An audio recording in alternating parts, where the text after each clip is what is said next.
tunazungumza, kuna mambo mengi sana ambayo aliyazungumza na watu wengi aliwagusa, na wakati wote tunapokea hizi simu tunaambia bwana, kila ambacho amekizungumza kimetugusa, na tunashukuru. Pia tunaomba pia siku nyingine mtafuteni huyu mtu tupate neema ya kupata kitu fulani.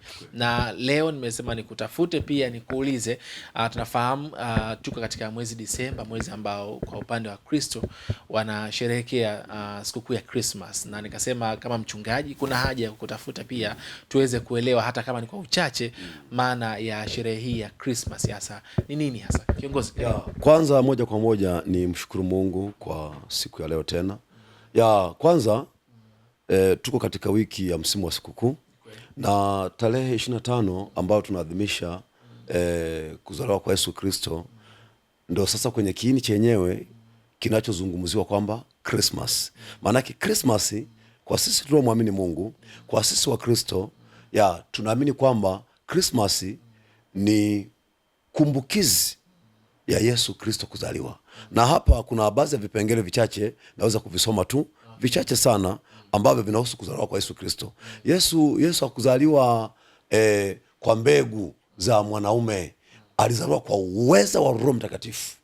Yes, kwa sababu pia ukisoma vipengele wakati Yusufu amemposta, yani amemtongoza, amemchumbia, baadaye ilionekana Mariamu na mimba.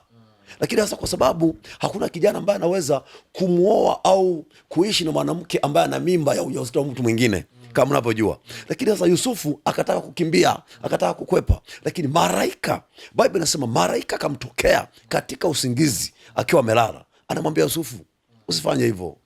Usifanye hivyo. Hii mimba alionayo huyu mchumba wako si kwa uwezo wa mwanadamu, bali ni kwa uwezo wa Mungu. Usimwache. Labda nipitie vipengele vichache. Yes.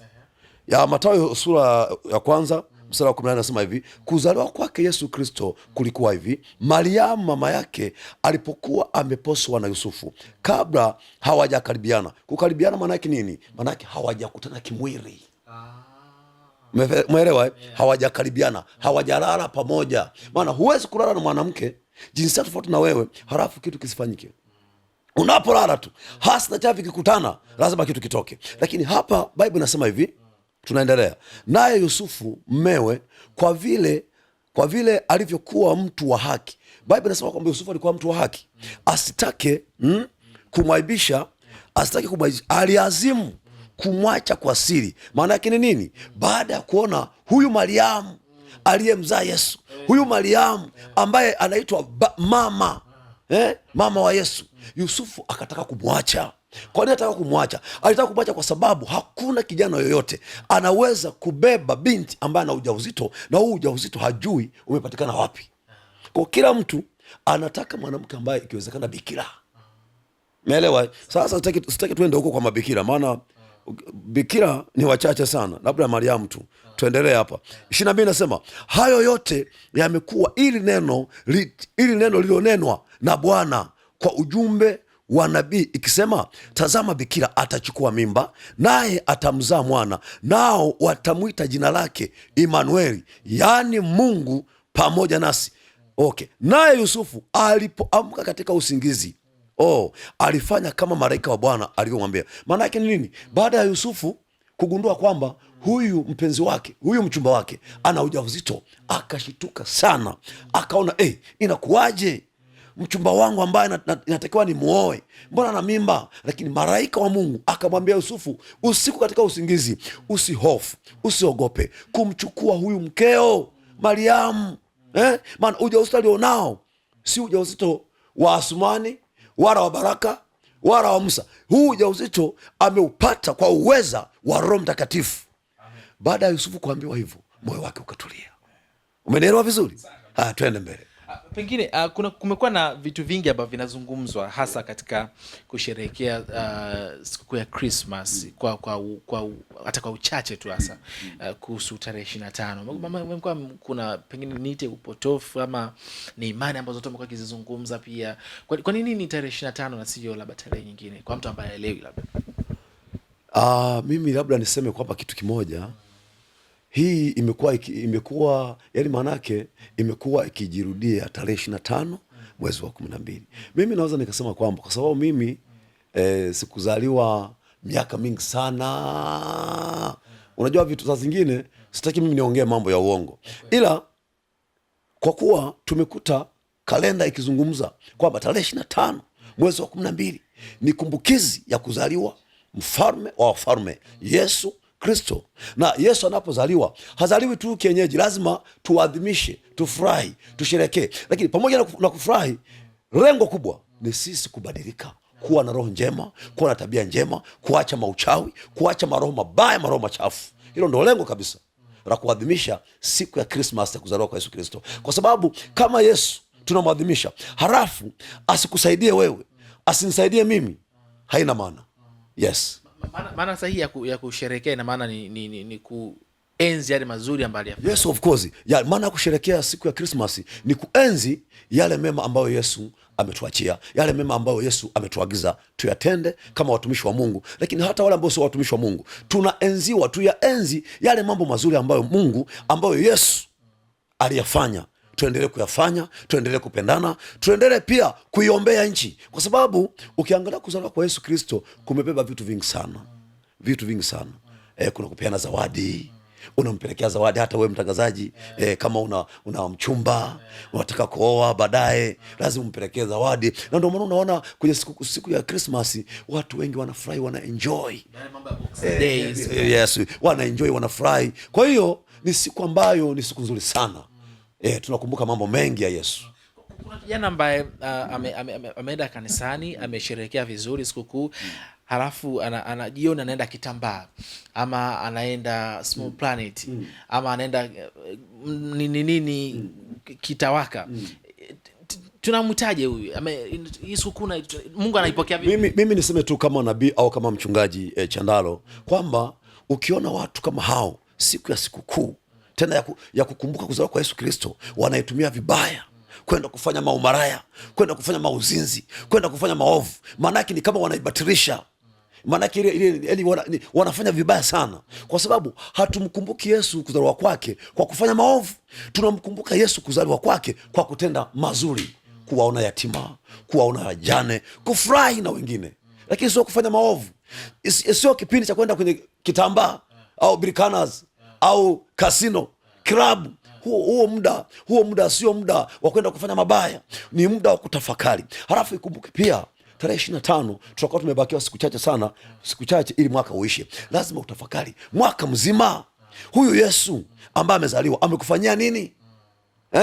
Kwa sisi wa Kristo lazima ujifunze kitu kimoja, kwamba Yesu amekufanyia kitu gani tarehe 25. Kwa unapoitumia tarehe 25 vibaya, manake unajiharibia system. Yani wewe manake haumwenzi Kristo, huyaenzi yale ambayo tunayasema hapa. Yani huo ni upotofu. Kwa mimi niseme tu kwamba siku ya tarehe 25 sio siku ya kwenda maklabu, sio siku ya kwenda kufanya maovu, sio siku ya kwenda kufanya uasherati, sio siku ya kwenda kuabudu sanamu. Ni siku ya kutafakari maisha ulionayo na Yesu wako. Halafu unapotafakari sasa unajiandaa kwa ajili ya kupokea mwaka mwingine. Nikisoma maoni ya watu wengine wanakuambia sikukuu kwa mfano kama Christmas ndio siku ambayo binti anaenda kuharibiwa uhusiano wake, ama kijana anaenda kuharibu uvulana wake, na kuna wengine wanasema kwamba sikukuu ndio mtu anaenda kujifunza kuvuta bangi, kutumia pombe. Kwa nini sikukuu zimekuwa zikija na haya mambo yote? Kwanza mimi niseme tu kwamba unaona kama huyu Mariamu huyu wakati anapendwa na Yusufu alikuwa bikira. Kwa hiyo mabinti kipindi hiki cha msimu wa sikukuu watunze miili yao. Unajua ni jambo la baraka sana binti anayemwamini Mungu kuolewa akiwa na bikira yake. Yaani unajua mtangazaji, hata wewe unakujua hujaoa. Yaani manaki wewe omba Mungu sana aje akusaidie uoe binti ambaye hajaguswa. Ukutane na binti ambaye hajaguswa, hajapigwa vitu. Utaenjoy sana. Kabisa utafurahi sana. Unaona hapa? Wana tofauti gani hawa binti? Unaona hapa Yusufu mwenyewe alipagawa, alisema sasa hii mimi nakuaje na mimi nataka niguse mwenyewe, nichane nyavu mwenyewe. Ndio maana Yusufu alitaka kukimbia kwa sababu gani? Bikira ina maana. Ndio maana tukienda kiroho sana, mwanamke ambaye amekutana na wanaume wengi kukaa kwenye ndoa mpaka neema ya Mungu. Kwa hiyo lazima nisisitize mimi kama mtumishi wa Mungu, kama nabii, kama mchungaji, kwamba mabinti zetu hawa watunze miili yao. Wasiharibu miili yao. Unanisikia? Watunze nini? Miili yao, watunze bikira zao zisiguswe, wasiwe kama magari yanayokwenda gereji kila wakati, yanamwaga oil kila mahali. Ni mbaya. Watunze nini? Miili yao. Ni sahihi kijana wa kiume wa Kristo kuoa mwanamke ambaye sio bikira, na ina maana gani hasa unapokuwa umeoa mwanamke ambaye hana bikira? Mimi niweza niseme tu kwamba kumuoa mwanamke ambaye hana bikira kwa kweli ni dhambi.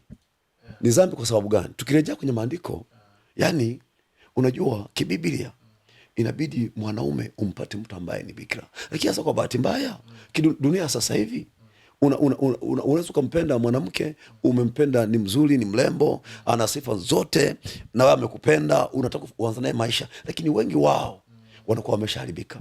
Kwa mimi naweza nikasema tu kwamba umeuliza swali kwamba kwamba mwanaume, hebu uliza tena, rudia tena. Kwa mwanamke ambaye sio bikira hasa kwa dini ya Kikristo ina maana gani? Kumuoa mwanamke ambaye hana bikira, hiyo nao ni shida nyingine.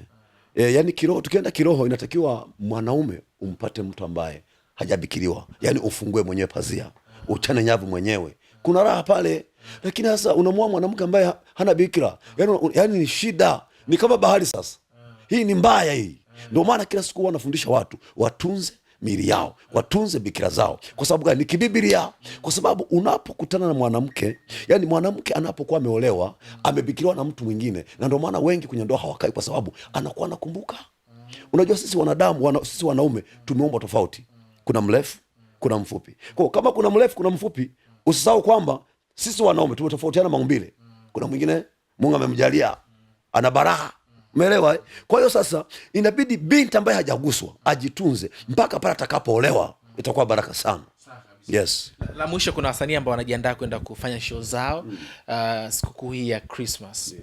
Wito wako kwao ni upi hasa? Kwa sababu tunaamini ni sikukuu ambayo ni ya kiroho zaidi. Wao wanaenda kuperform muziki. Maana sasa ukisema wasanii, hapo kuna wasanii wa gospel. Wasanii wa gospel. Wasanii wa muziki wa kidunia wanasema wa kidunia au bongo flava. Okay. Mimi niseme tu kwamba wasitumie kipindi hiki cha msimu wa sikukuu kwa kufanya mabaya.